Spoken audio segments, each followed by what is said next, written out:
નમસ્કાર મિત્રો, આપણે બજારમાંથી પાર્લેજીનું 5 રૂપિયાનું કે 10 રૂપિયાનું પેકેટ ખરીદીએ તો એના ઉપર બધી વિગત લખેલી હોય, કયા પદાર્થમાંથી બન્યું છે, કઈ એની એક્સપાયરી ડેટ છે, વગેરે વગેરે. આપણે આ વીંટી કે કોઈ સોનાનું ઘરેણું લઈએ તો હવે સરકારે નિયમ કર્યો છે કે એના પર 916નો માર્કો હોવો જરૂરી છે. એ માર્કો પણ ક્યાં લાગ્યો એની પણ વિગત જરૂરી છે.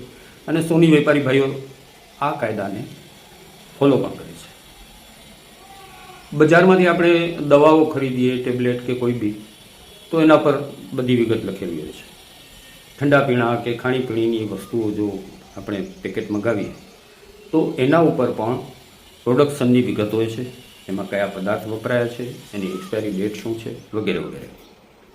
પણ મોટો પ્રશ્ન એ છે કે લાખો કરોડોના ખર્ચે બનતા રસ્તાઓ અને પુલ જે બને છે એની કોઈ જ વિગત આપણને આપવામાં નથી આવતી કે એમાં કયા પદાર્થો વાપર્યા છે, કેટલું મટીરિયલ છે, કોણે બનાવ્યું, કયા એન્જિનિયર, કયા કોન્ટ્રાક્ટર, કોઈ જ વિગત નહીં. ખાલી વિચાર થાય કે 100-150 વર્ષ પહેલાંના કેટલાક પુલ કે રસ્તાઓ આજે પણ અડીખમ છે, તો શા માટે આજના યુગમાં જે રસ્તાઓ બને છે એ કેમ આટલા ટકતા નથી? વરસમાં તો ધોવાઈ જાય, તો ધોવાની ગેરંટી છે, બને ત્યારે જ આપણે શંકા હોય કે આ રસ્તો 6-12 મહિના ચાલશે. તો આટલા લાખો કરોડોના જે કૌભાંડ થાય છે એના માટે જવાબદાર કોણ?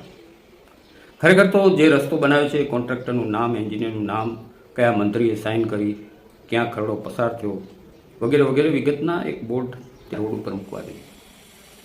પણ ના, એના માટે પૂછનાર કોઈ નથી. હા, જ્યારે આવા મોટા બનાવો બને ત્યારે તપાસના આદેશ ચોક્કસ અપાય, 1-2 અધિકારીઓને પાણીચું પણ અપાય, પણ પછી આપણી પ્રજા પણ એટલી ભોળી છે ને કે આવી વાતો થોડા સમયમાં ભૂલી જાય છે અને જેમ બધું ચાલે છે એમ ચાલ્યા જ કરે છે.